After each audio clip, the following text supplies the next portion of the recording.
Khulumka Jotono. I'm John Debbarma. I belong to the Tripuri indigenous community of Northeast India, and I'm the Executive Council member of Asia Indigenous Youth Platform and the Vice President of Tripura Students Federation. 50 years has been passed that the indigenous people of Tripura has been demanding Roman script for Cockbrock and Roman script to be used in all the educational institutions in Tripura. The owner of the language is the speaker of that language, and the protector of the language is the speaker of that language.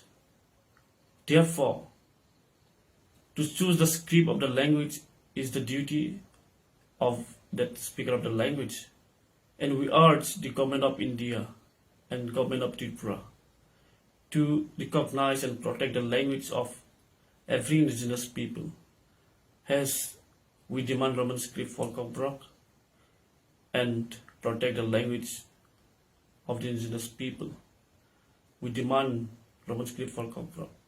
Hambai Khulumka Jotono.